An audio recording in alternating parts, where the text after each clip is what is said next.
نور بانو کے لیے بھی وہ بہت اہم رات تھی۔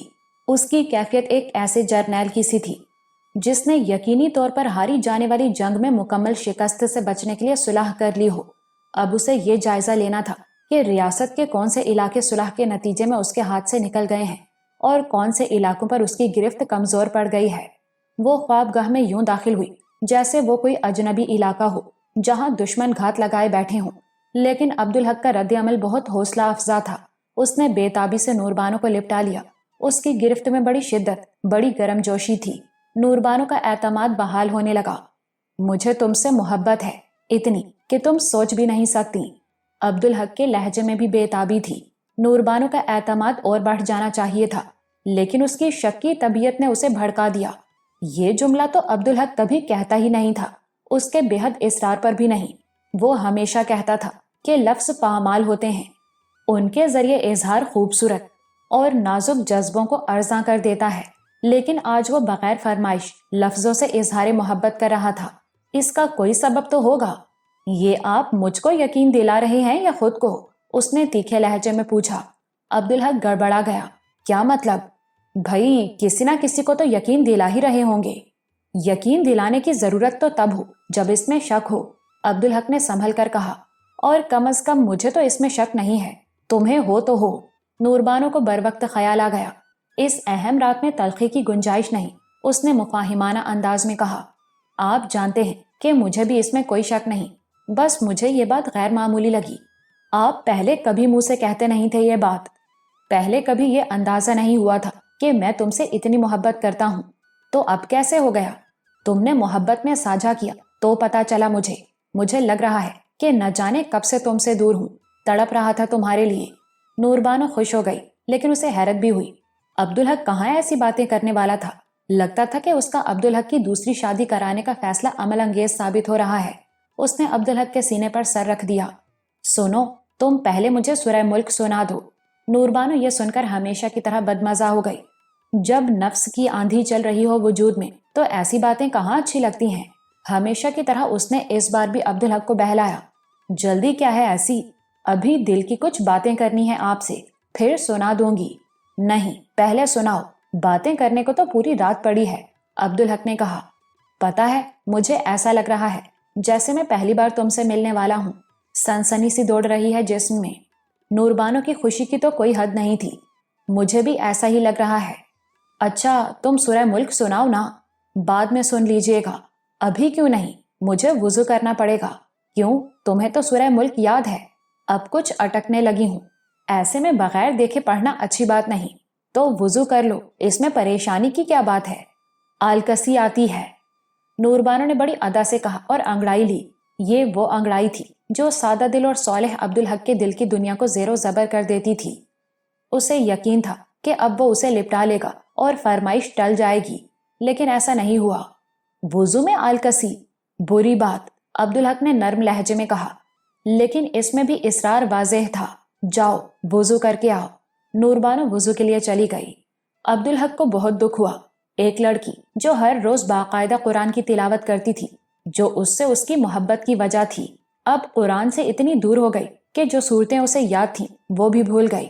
چلو کوئی بات نہیں، رجوع کر لے گی تو اللہ اپنے فضل سے بحال فرما دے گا۔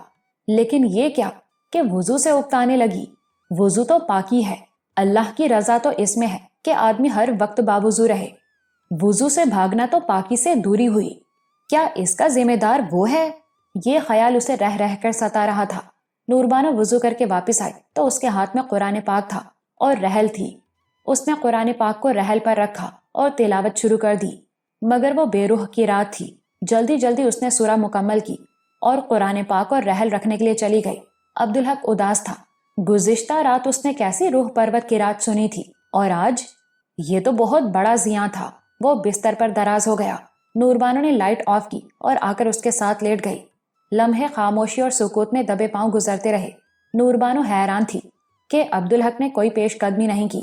ابھی کچھ دیر پہلے تو اس نے کہا تھا کہ وہ ایسی سنسنی سے دو چار ہے جیسے وہ ان کی پہلی رات ہو، تو یہ کیا ہو گیا؟ وہ اس کے دکھ اور اداسی کو سمجھ ہی نہیں سکتی تھی، حالانکہ وہ اس کے ہی لیے تھا۔ اس نے اپنا ہاتھ عبدالحق کے سینے پر رکھ دیا۔ برف کے نیچے سویا ہوا آتش فشاں دہک اٹھا۔ وہ اس لمس کا اسیر تھا غلام تھا، لیکن نوربانو کا کھیل کچھ اور تھا۔ اس نے عبدالحق کو روک دیا۔ میں آپ سے بہت ساری باتیں کرنا چاہتی ہوں، تو کرو نا، عبدالحق نے مخمور لہجے میں کہا۔ ایک بات بتائیں، کل کی رات کیسی گزری؟ اور عبدالحق کو جیسے بجلی کے کسی ننگے تار نے چھو لیا، وہ ہڑبڑا کر اٹھ بیٹھا۔ یہ کیسی باتیں کر رہی ہو تم؟ آپ تو ایسے کہہ رہے ہیں جیسے میں نے کوئی بہت بری بات کہہ دی ہو، نوربانو نے تنک کر کہا۔ یہ تو ہے ہی بری بات، اور تم اسے برا بھی نہیں سمجھ رہی ہو۔ کیا برائی ہے اس میں؟ یہ بے حیائی ہے۔ میاں بیوی کے درمیان ایسا کچھ نہیں ہوتا، نوربانو نے بے پرواہی سے کہا۔ تم حیا کا مفہوم ہی نہیں سمجھتی ہو، مجھے جاہل نہ سمجھیں۔ میاں بیوی کی خلوت میں شیطان بھی داخل نہیں ہوتا، ان کے درمیان کوئی پردہ نہیں۔ ٹھیک کہہ رہی ہو، شیطان داخل نہیں ہو سکتا تو انسان کیسے داخل ہو سکتا ہے؟ میں آپ کا مطلب نہیں سمجھی۔ میرا مطلب یہ ہے کہ تم بھی کیسے داخل ہو سکتی ہو؟ بیوی ہوں نا، اس لیے۔ اور میاں بیوی کے درمیان کوئی پردہ نہیں، اور میاں بیوی کے درمیان بے حیائی جائز ہے؟ عبدالحق کے لہجے میں تلخی آ گئی۔ ان کے درمیان جو کچھ بھی ہو وہ بے حیائی نہیں، غلط سوچ ہے تمہاری۔ وہاں بھی کچھ ممنوعات اور مکروہات ہیں۔ میں تو آپ سے بس اتنا پوچھ رہی ہوں کہ کل رات کیسی گزری آپ کی؟ ارجمند کیسی لگی آپ کو؟ نوربانو نے ڈھٹائی سے کہا۔ ایک بات بتاؤ، اللہ نے مرد کو 4 شادیوں کی اجازت دی ہے نا؟ بے شک، بالکل دی ہے، لیکن کیا اسے بیک وقت ایک ہی خلوت میں 2 بیویوں کے ساتھ شب بسری کی اجازت بھی دی ہے؟ نوربانو سناٹے میں آ گئی۔ چند لمحے وہ کچھ بول ہی نہیں سکی، مگر تھی وہ بہت ہی پکی۔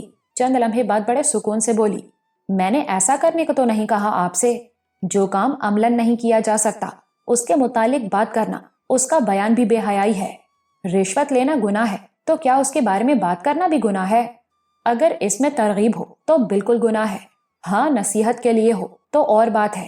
عبدالحق اس کی کٹ حجتی پر کڑ رہا تھا، اسے شدت سے غصہ آ رہا تھا اور وہ اسے برداشت کرنے کی کوشش کر رہا تھا۔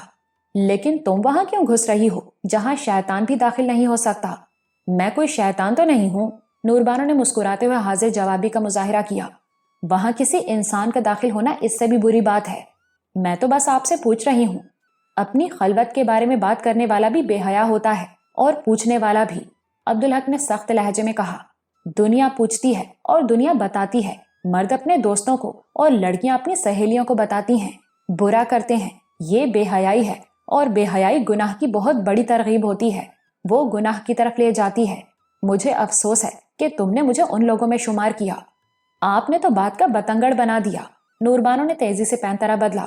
میں تو آپ سے بس یہ پوچھ رہی تھی کہ ارجمند کیسی لگی آپ کو؟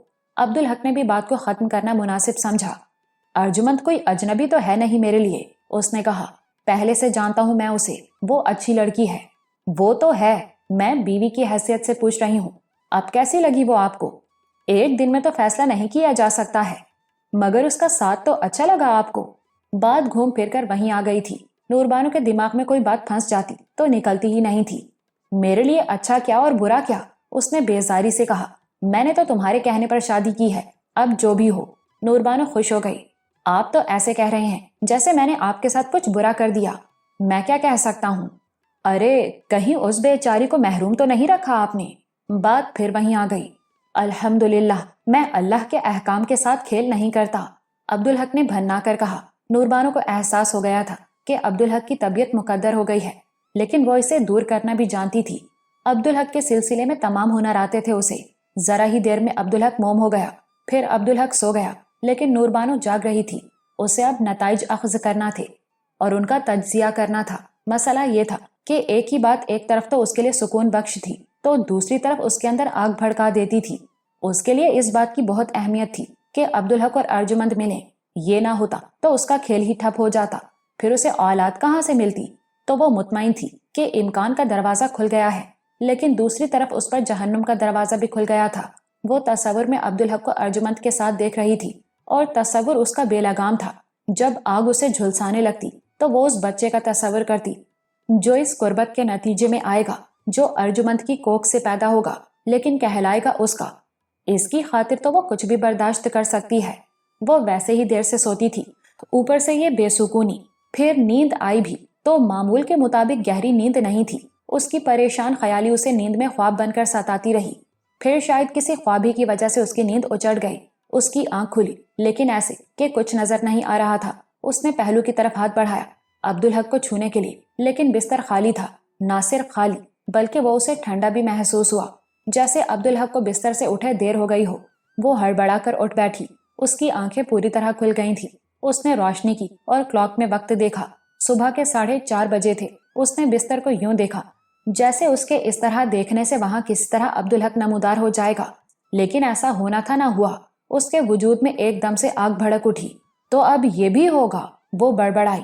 وہ اٹھی اور دروازہ کھول کر باہر نکلی۔ اس کا رخ حمیدہ کے کمرے کی طرف تھا۔ اپنے اندر کی آگ پر وہ اس سوچ کا پانی ڈال رہی تھی کہ ارجمند اسے حمیدہ کے ساتھ سوتی ملے گی، لیکن حمیدہ کے کمرے پر نظر ڈالتے ہی اس کے جسم میں جیسے کوئی آتش فشاں پھٹ گیا۔ غم و غصہ اتنا شدید تھا کہ اس کے جسم کا پور پور کانپ رہا تھا، قدم اٹھانا بھی دوبھر ہو رہا تھا۔ وہ جانتی تھی کہ وہ دونوں یکجا ہوں گے، اور وہ یہ بھی جانتی تھی کہ وہ کہاں ہوں گے۔ وہ لڑکھڑاتے قدموں سے اضافی بیڈ روم کی طرف بڑھی۔ اس کی توقع کے عین مطابق دروازہ بند تھا۔ تو یہاں رنگ رلیاں منائی جا رہی ہیں، اس نے سوچا۔ آخری حد تک خود پر قابو رکھنے کی کوشش کرتے ہوئے اس نے دروازے کے لٹو کو نرمی سے تھاما اور بڑی آہستگی سے گھمایا۔ اس کی حیرت کی کوئی حد نہیں تھی۔ لٹو گھوم گیا، یعنی وہ خلوت کے تقدس کی باتیں کرنے والے کی خلوت میں داخل ہونے جا رہی تھی۔ اس کا تصور پھر بے لگام ہونے لگا۔ اس نے دروازہ کھولا۔ اندر داخل ہونے سے پہلے اس نے کمرے کا جائزہ لیا۔ وہ حیران رہ گئی۔ وہاں ارجمند نماز پڑھ رہی تھی۔ تو عبدالحق صاحب کہاں ہیں؟ اس کمرے کے علاوہ اور کہاں ہو سکتے ہیں وہ اندر داخل ہوئی اور باتھ روم کی طرف بڑھی۔ باتھ روم میں بھی کوئی نہیں تھا۔ وہ پلٹی۔ اسی لمحے ارجمند نے سلام پھیرا۔ نوربانو پر نظر پڑی تو وہ متوحش ہو گئی۔ کیا ہوا آپی؟ خیر تو ہے؟ عبدالحق صاحب کو ڈھونڈ رہی ہوں، نہ جانے کہاں چلے گئے۔ ارجمند کو اس کے لہجے میں پریشانی سے زیادہ وحشت محسوس ہوئی۔ پھر نوربانو کے چہرے کے تاثر سے بھی بات اس کی سمجھ میں آ گئی۔ اسے نوربانو پر ترس آنے لگا۔ نماز کے لیے گئے ہوں گے آپی، اس نے دلاسا دینا چاہا، لیکن خود ہی تردید بھی کر دی۔ لیکن نہیں، ابھی تو اذان میں کچھ دیر ہے۔ وحشت ایسی تھی کہ نوربانو کو یہ خیال بھی نہیں آیا کہ ارجمند نماز پڑھ رہی تھی۔ تم کب سو کر اٹھی؟ اس نے پوچھا۔ ابھی ذرا دیر پہلے۔ کیوں، نیند نہیں آ رہی تھی کیا؟ ارجمند لاکھ سمجھدار سہی لیکن صالح بھی تھی اور معصوم بھی۔ وہ کہنا چاہتی تھی کہ صبح 4 بجے اٹھنا اس کا معمول ہے، لیکن اس کے نزدیک یہ جتانے کے مترادف ہوتا کہ وہ باقاعدگی سے تہجد پڑھتی ہے۔ چنانچہ اس نے کہا، نیند تو ٹھیک آئی تھی آپی، آج بس ذرا کچھ جلدی آنکھ کھل گئی۔ عبدالحق صاحب کی کمی محسوس ہو رہی ہوگی، نوربانو نے تیکھے لہجے میں کہا۔ ایسی تو کوئی بات نہیں آپی، ارجمند نے کھسیا کر کہا۔ نوربانو کو زیادتی کا احساس ہو گیا۔ اس نے جلدی سے موضوع بدلا۔ پتہ نہیں کہاں چلے گئے اتنی رات کو، گھر میں ہی ہوں گے، ارجمند نے کہا اور سوچا، رات کیسی، یہ تو صبح کا وقت ہے۔ پورا گھر چھان مارا ہے میں نے، اپنے کمرے کے باتھ روم میں بھی دیکھا نہیں۔ تو پریشان نہ ہوں، وہیں ہوں گے وہ۔ نوربانو باہر نکلی اور اپنے کمرے کی طرف گئی۔ ادھر وہ کمرے میں داخل ہوئی اور ادھر عبدالحق باتھ روم کا دروازہ کھول کر باہر آیا۔ اس کی شک کی طبیعت نے پھر رنگ دکھایا۔ ارجمند کو کیسے معلوم تھا کہ یہ باتھ روم میں ہوں گے؟ اس نے سوچا، ہو نہ ہو یہ دونوں ملے ہوں گے۔ اس نے ایک پل بھی یہ نہیں سوچا کہ وہ خود اچھی نیند نہیں سوئی تھی۔ عبدالحق نے اگر دروازہ کھولا ہوتا تو وہ جاگ گئی ہوتی۔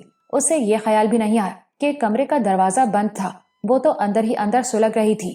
عبدالحق نے حیرت سے اسے دیکھا۔ ارے تم جاگ رہی ہو، وہ بھی اس وقت؟ نوربانو کوئی جلی کٹی بات کہنے والی تھی، لیکن اس نے بروقت خود کو روک لیا۔ ہاں، نیند اچٹ گئی، نہ جانے کیوں۔ اور تم آ کہاں سے رہی ہو؟ آپ کو تلاش کرنے نکلی تھی، نوربانو نے بے ساختہ کہا۔ مجھے؟ میں تو غسل کر رہا تھا، عبدالحق نے سادگی سے کہا۔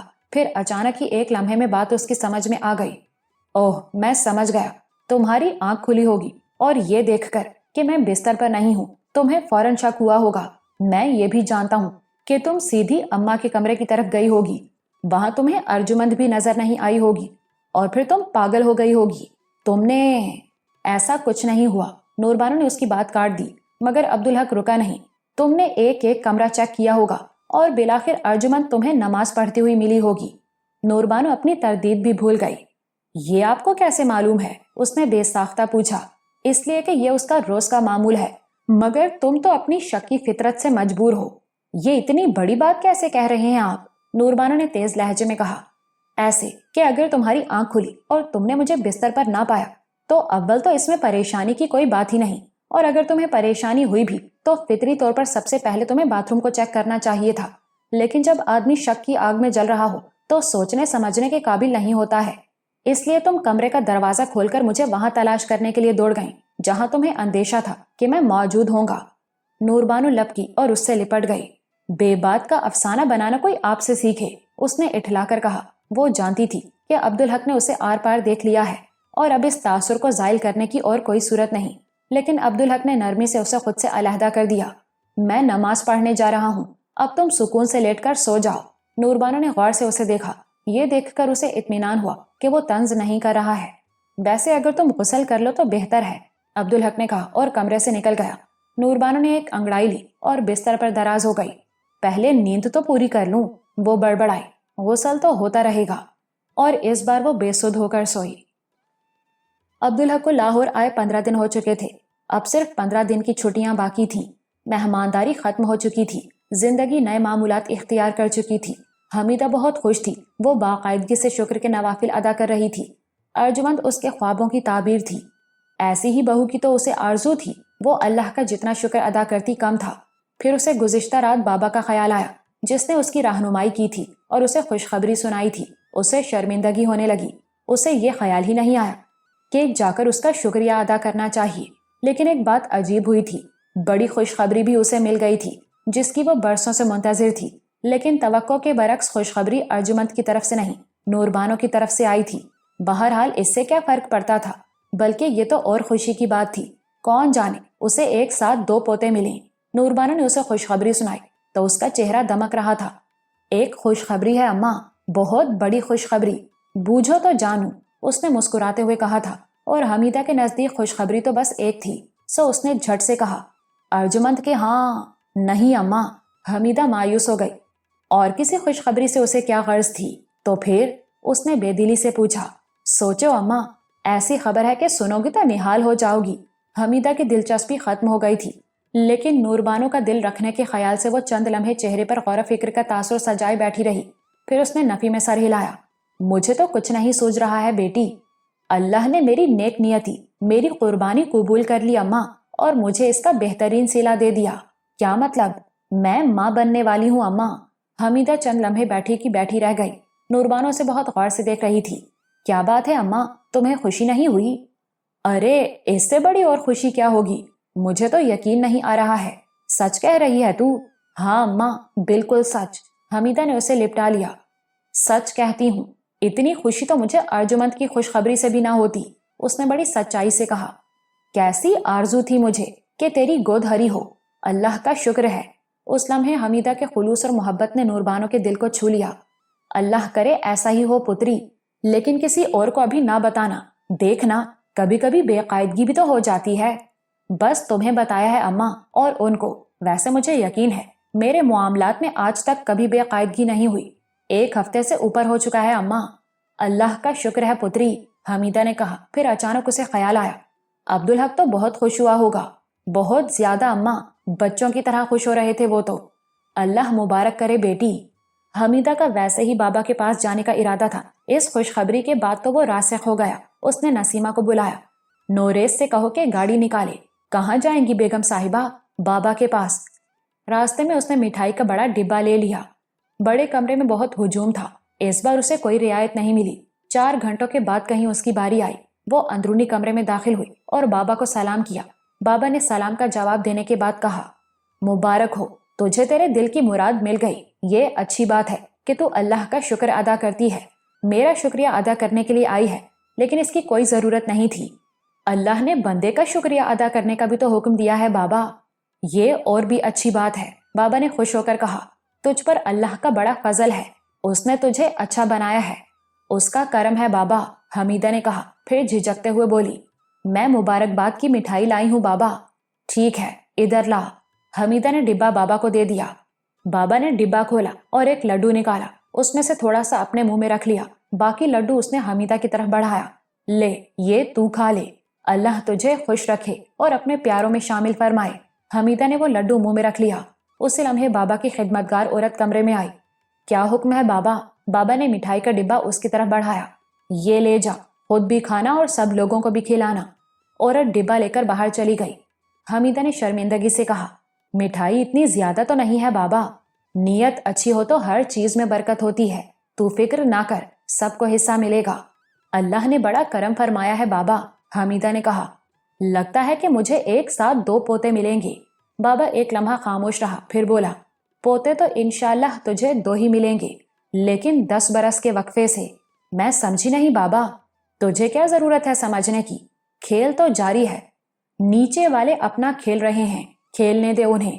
وہ سمجھتے ہیں کہ جھوٹ کی ناؤ تیرتی رہے گی، بلکہ پار بھی لگ جائے گی۔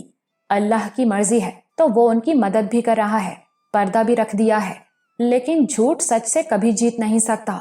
حمیدہ کا دل پریشان ہو گیا۔ بابا کی بات میں جو اشارہ تھا وہ کچھ اس کی سمجھ میں آ رہا تھا۔ تو پریشان نہ ہو، تو آم کھا، پیڑ گننے کی کیا ضرورت ہے؟ سب کچھ اللہ پر چھوڑ دے، سب ٹھیک ہو جائے گا۔ ٹھیک ہے بابا، آپ میرے اور میرے پیاروں کے لیے دعا کرتے رہیں گے نا؟ انشاءاللہ۔ اور ہاں، اگلی بار مت آنا، اب میں تجھ سے کبھی نہیں ملوں گا۔ کیوں بابا، ناراض ہو گئے ہو؟ نہیں، ناراض نہیں ہوں، بس جو کہہ دیا وہ مان لے۔ حمیدہ سلام کر کے باہر نکل آئی۔ گھر واپس جاتے ہوئے وہ بابا کی بات پر غور کرتی رہی۔ ایک بات کا اسے یقین ہو گیا، یہ کہ نور بانو جھوٹ بول رہی ہے، لیکن کیوں؟ اور اس اتنے بڑے جھوٹ کو وہ کیسے نبھا سکے گی؟ یہ بات کسی طرح اس کی سمجھ ہی میں نہیں آ رہی تھی۔ یہ تو ممکن ہی نہیں تھا۔ چاند چڑھتا ہے تو دنیا دیکھتی ہے۔ پھر اسے بابا کی بات یاد آئی، اللہ کی مرضی ہے تو وہ ان کی مدد بھی کر رہا ہے، پردہ بھی رکھ رہا ہے، لیکن کیوں، کیسے اور کب تک؟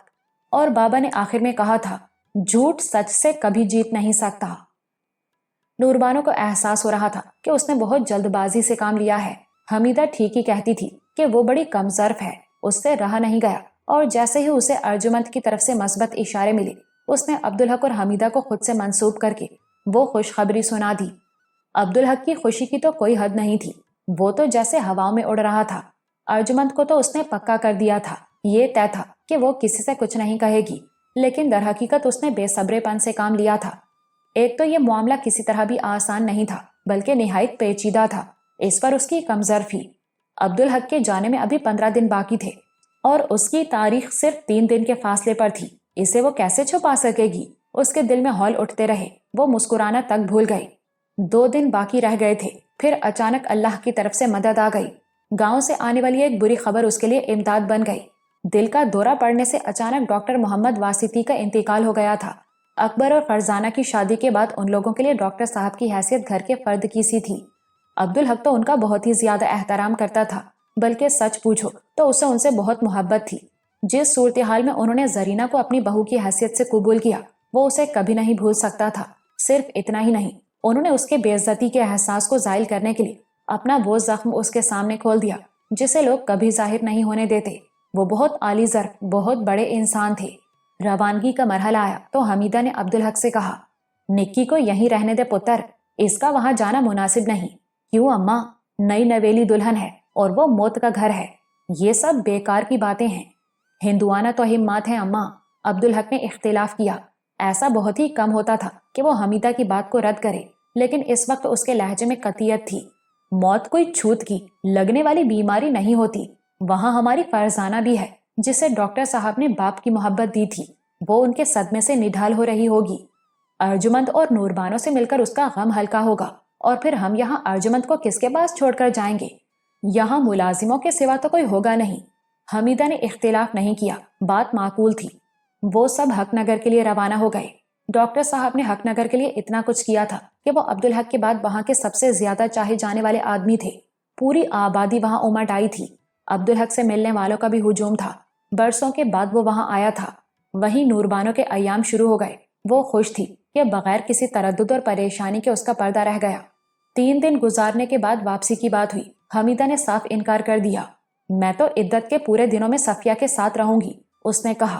اس اتنے بڑے دکھ میں اسے اکیلا کیسے چھوڑ دوں میں؟ یہ نوربانو کے لیے اور بڑی خوشی تھی۔ بغیر کچھ کیے اس کی ایک اور مشکل خود بخود آسان ہو گئی تھی۔ حمیدہ کی موجودگی میں بہرحال پیچیدگیاں تو پیدا ہوتی تھیں، لیکن یہ کانٹا خود بخود نکل گیا تھا۔ عبدالحق اس معاملے میں بحث نہیں کر سکتا تھا۔ نوربانو نے کہا، میں بھی کم از کم 1 ہفتہ یہاں رکوں گی، ورنہ زرینہ بالکل اکیلی رہ جائے گی۔ حمیدہ نے حیرت سے اسے دیکھا۔ کیا یہ وہی خود غرض لڑکی ہے؟ آج یہ دوسروں کی فکر کر رہی ہے۔ بہرحال اسے خوشی ہوئی۔ تم جانتی ہو کہ میری چھٹیاں ختم ہو رہی ہیں۔ عبدالحق کے لہجے میں شکایت تھی۔